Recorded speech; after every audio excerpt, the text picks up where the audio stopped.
Heather, she's one of our carnivore staff members. So for my 3 o'clock keeper talk, I have Larry inside.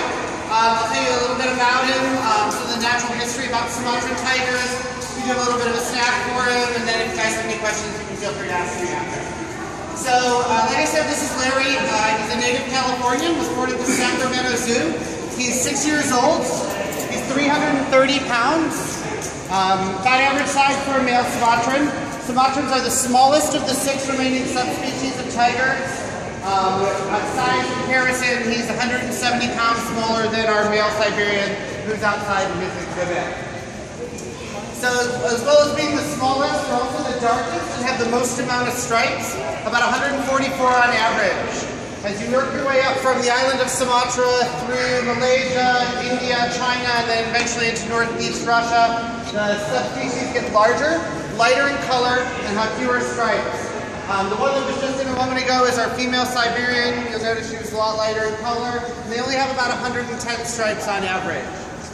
So Larry is the dad of the 14-month-old that's with her mom in the first exhibit, so we got here to the left. Critically endangered, there's only about 250 to 300 of them remaining in the island of Sumatra. There are 78 that are part of the United States captive breeding program. One reason little Jillian's birth was so significant that up until 4 months ago, she was the only Sumatran born in 2013. Nom, nom. Size comparison, females are much smaller. Leanne, the mom, is only 208 pounds. All male cats are significantly larger. Our male lion is 540 pounds. The females are 280 and 300. So a lot of people want to know what is their diet. So the basis of all of our large cat diet is ground meat. It looks a lot like hamburger. It's actually horse meat. Horse is a lot leaner than beef. It's easier to control the fat to protein ratio and keep them in better shape.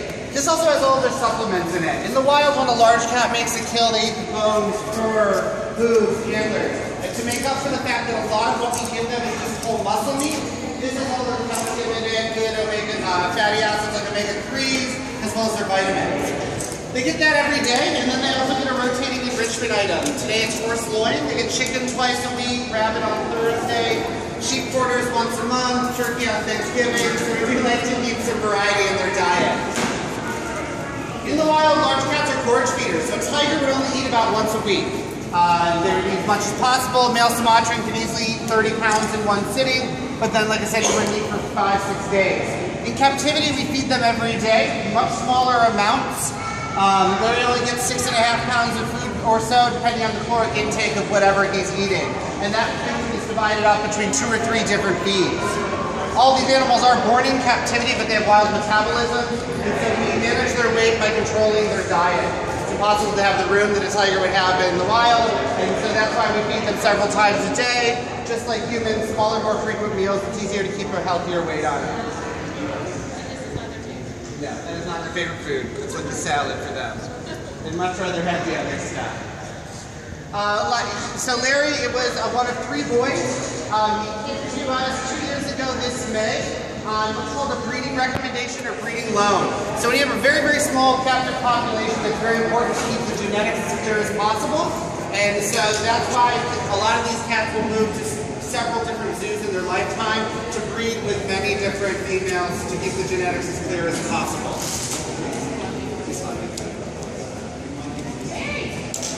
Smelling mark of the female Siberian is there. So here at the zoo, we do a lot of training with our cats. All of them are trained to do hand injections. That's what these benches are for. Traditionally, to give vaccinations to a large cat, you would shoot them with a dart gun. Extremely stressful for the animal, potentially dangerous in a smaller place like this. So what they do is they come up on these benches, they lie down, and we're able to second and vaccinated that way. Other behaviors we work on is Larry's trained to weigh himself and wear cats all once a month. They do open mouth presentations, allow us to check the conditions of the teething gums. As you imagine, a dental exam on a tiger is not the easiest thing. Some of them are also trained to allow us to do a voluntary blood draw. They back up to the mesh, the tail comes out underneath it, and we're able to take a blood sample that way. Cats are not very long lived. In the wild, a tiger might only live 10 or 12 years. In captivity, late teens is about average, 17, 18. And as cats age, they start running into geriatric diseases like renal disease or liver failure. And so by taking a blood sample, we're able to monitor those values. One reason they're not very long-lived is having a 100% protein diet is extremely taxing on internal organs such as your kidneys and liver. Most animals in captivity can add about 40% life expectancy to what they would be in the wild. Larry's got better health care than I do, and so there's only really a couple examples of different animals that don't live as long in captivity: gorillas, elephants. But most animals live almost twice as long in captivity. A lot of people also want to know what's in our little spray bottle. That's goat's milk. We use it as a treat or a reinforcer.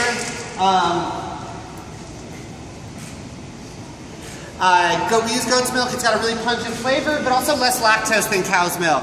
Cats don't digest lactose very well. It can make their stomachs upset, so we just use goat's milk. He only gets a couple ounces a day or so. It's very caloric. They would like a whole bottle, but they'd be fat.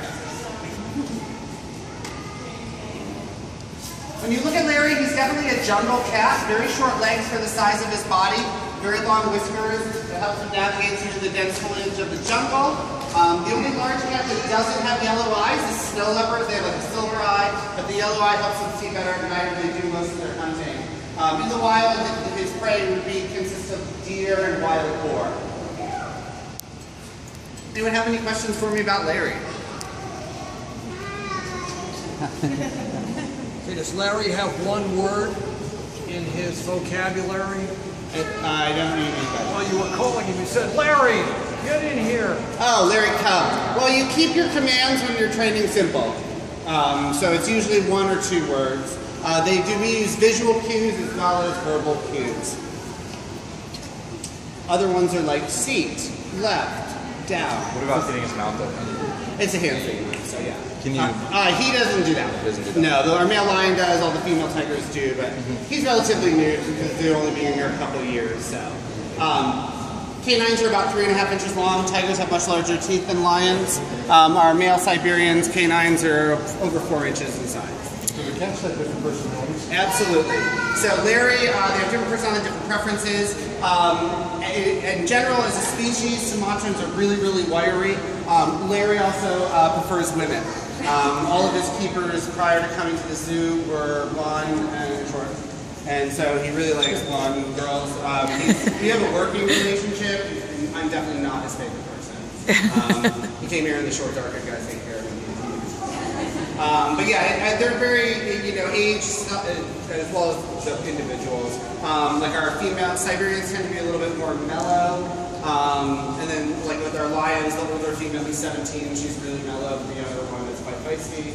But yeah, they all have and they have food preferences. Are there different foods? Some of them? Yeah, the older female lion won't eat rabbit. You could give her 10 pounds of rabbit, she won't eat it.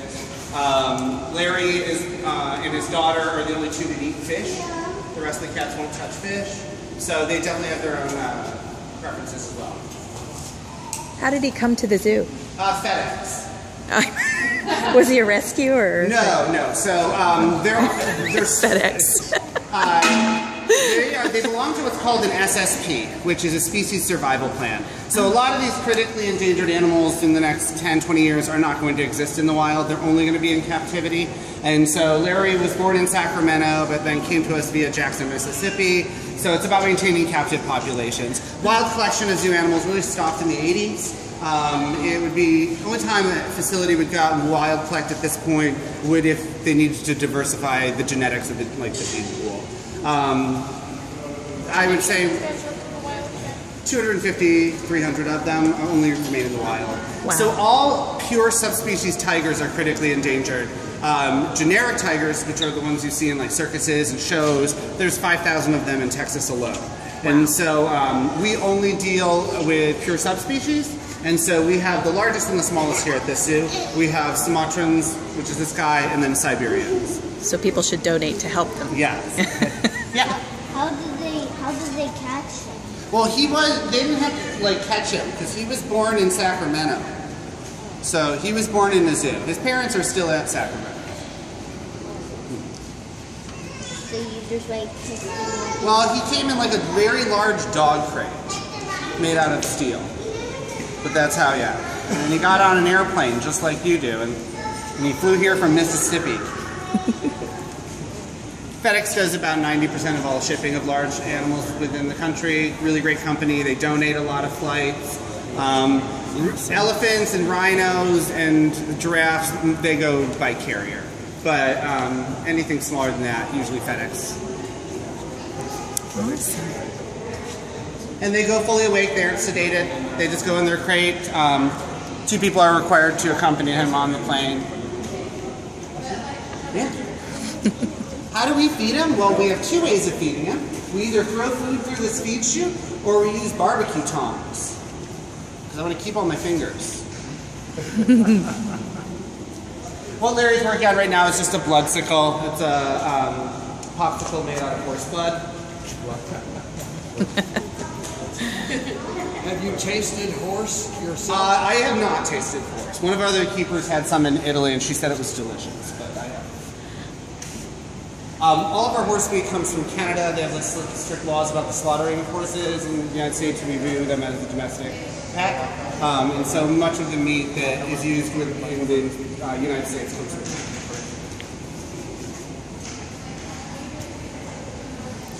Are there existing species in the wild in India still? Bengal tigers. Yep. So about 400 of them remain in India.